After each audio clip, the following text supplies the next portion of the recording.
Українсько-російська війна розпочалась не в 2022 році, а в 2014-му з окупації Криму. Кримсько-татарський народ одностайно став на захист української держави. За це багато з них зазнали переслідувань, та багато хто був вимушений виїхати на материкову частину України. Ізет Гданов, тимчасово виконуючий обов'язки постійного представника президента України в Криму в 2018-19 роках, а нині офіцер ЗСУ, згадує, як змінив державну службу на військову. Для нас війна почалась у 2014 році, коли Крим був окупований військовим шляхом Росією. І вимушено, зокрема, я з родиною покинув територію Автономної Республіки Крим і виїхав на материкову частину України.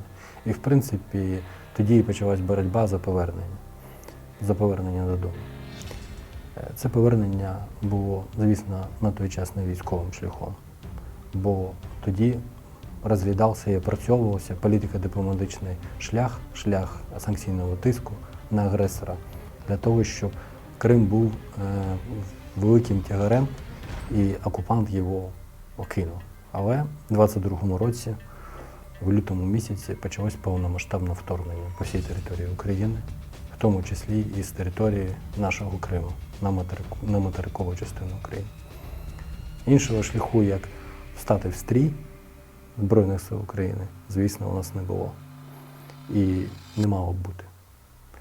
Да, ми не кадрові військові, але ми швидко навчалися, ми формувалися, почали з роти, потім кістяк цієї роти переформатувався в окремий батальйон. Ізет Гданов згадує, які зусилля здійснювались для деокупації Криму, в тому числі міжнародними партнерами. Проте цю стратегію змінило повномасштабне вторгнення, а отже звільнити Крим сьогодні можливо лише військовим шляхом. Наукове дослідження моє почалося в 2020 році. Напрямок – це звільнення, деокупація Криму.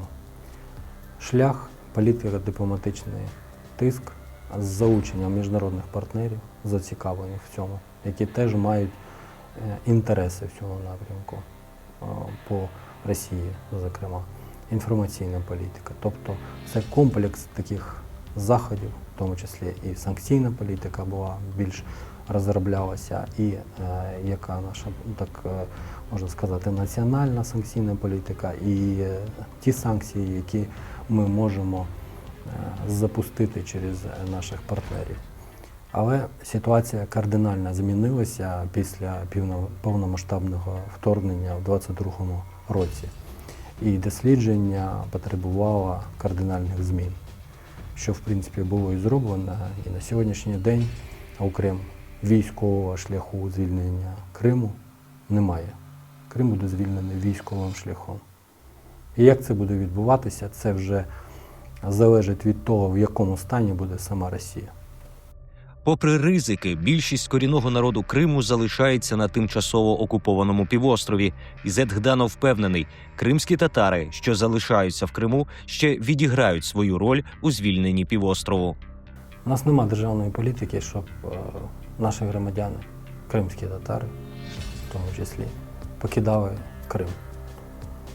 Тільки ті, хто дійсно відчувають реальну загрозу і таке рішення прийняли, звісно, вони мають на це право покинути територію Криму. Але державної політики такої немає у нас. Наші громадяни повинні жити там, не допомагати окупаційному режиму в його становленні, не допомагати в утримуванні Криму окупантами, не приймати участь ні в якому разі в так званих правоохоронних органах, не працювати там. Це так. Але вони повинні бути там. Бо якщо їх там не буде, окупанти завезуть своїх громадян на нашу територію. І звільняти Крим нам буде ще важче. Що стосується ролі кримсько-татарського народу як корінного народу в Криму на момент звільнення, я вам скажу, що вони виконують свою функцію тоді, коли це буде потрібно і коли це буде доцільно. Ви ще побачите багато громадян України з Криму і кримських татар, які зараз проживають на території Криму, які отримують державні нагороди, і в тому числі і будуть героями України. Прийде цей час, однозначно вони свою функцію виконають. Вже після звільнення Криму саме корінний народ справедливо відіграватиме ключову роль в управлінні півострову у складі єдиної вільної України.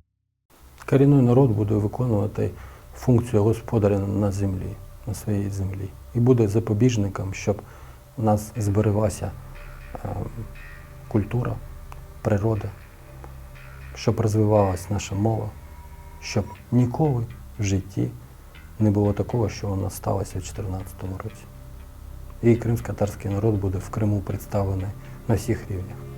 Те, що зараз відбулося вже, українська нація чітко розуміє, хто є ворогом, і вся ця пропаганда, яка Російська Федерація в тому числі і запускала проти кримськотатарського народу, саме для того, щоб у владі, реальній владі в Криму не було кримських татар, зараз вже такого не буде ніколи. Крим – це є невід'ємна частина України, а кримськотатарський народ є корінний народ, який буде проживати в своїй батьківщині і буде запобіжником всього цього негативу, що може бути будь-з якого боку.